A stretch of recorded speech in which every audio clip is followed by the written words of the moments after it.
Hello everyone, welcome to my channel শামাস desire. আজকে আমি একটা রেসিপি শেয়ার করব, আর এটা হচ্ছে সয়া মিট, যেটা আমি শ্রীলঙ্কায় গিয়ে এই খাবারটা অনেক বেশি খাওয়া হয়েছিল। সয়া যদিও আমি আগেও অনেকবার খেয়েছি, তবে শ্রীলঙ্কায় গিয়ে আমরা যে সয়া মিটটা খেয়েছিলাম সেটার টেস্টটা ছিল অসাধারণ। তাই ওখান থেকে আমি একটা প্যাকেট নিয়ে আসছিলাম বাসায় ট্রাই করার জন্য। এখানে ফার্স্টে আমি সয়াটাকে গরম পানির মধ্যে ঢেলে দিয়ে কিছুক্ষণ রেখে দিব, এই জাস্ট 10 মিনিটের মতো। এর মধ্যেই সয়াটা এভাবে ফুলে ডাবল হয়ে যাবে। তারপর আমি সয়াটাকে একটা স্ট্রেনারে ঢেলে পানিগুলো ঝরিয়ে নেব। আমি এখানে সয়াবিন থেকে চেপে এক্সট্রা পানিগুলো ফেলে দিয়েছিলাম।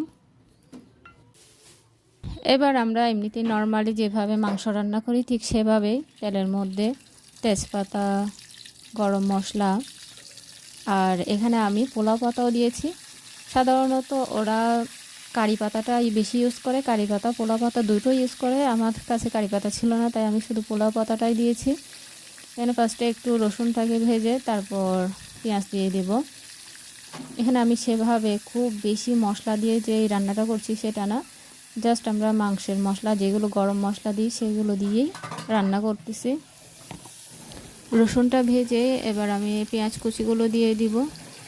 এখানে পেঁয়াজগুলো আমি জাস্ট একটু থেতলে নিয়েছি। এবার পেঁয়াজটা আমি যতক্ষণ পর্যন্ত ব্রাউন কালার, একটা সুন্দর একটা কালার আসবে না ততক্ষণ পর্যন্ত একটু ভেজে নিচ্ছি পেঁয়াজটা একটু ভাজা ভাজা হয়ে আসলে এখানে আমি দুটো আলু দিয়ে দেব, কারণ আমার সব তরকারিতে আলু না দিলে আবার আমার ভালো লাগে না। আলু আমার ভীষণ পছন্দের। দুটো আলু দিয়ে আমি একটু আলুগুলো ভেজে নিচ্ছি পেঁয়াজ রসুনের সাথে। তারপর এখানে আমি হলুদ, লবণ দিয়ে একটু আলুটাকে ভেজে নিব। একটু ভাজা ভাজা হয়ে আসলেই তারপর আমি মরিচ দিয়ে দেব, মরিচের গুঁড়ো। তারপর এটাকে নেড়ে চেড়ে ভালোভাবে কষিয়ে আমি আলুটা মোটামুটি সেদ্ধ হওয়া পর্যন্ত রান্না করে নিব।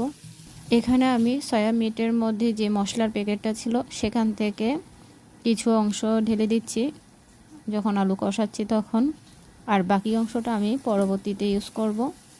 একটু পানি দিয়ে দিলাম যাতে আমার নিচে লেগে না যায়। এবার আমি আলুগুলোকে ভালোভাবে সিদ্ধ না হওয়া পর্যন্ত রান্না করে নিব। মোটামুটি 80% পর্যন্ত আমি আলুটাকে সেদ্ধ করে নিব এভাবে কষিয়ে। শ্রীলঙ্কান কুইজিনে আমি দেখেছি তারা রান্নাগুলো ভীষণ কালো করে ফেলে, বিশেষ করে মাছ, মাংস, সয়া, হাড়, মেসু। তবে টেস্টটাই ভালোই, আর তাদের সব রান্নায়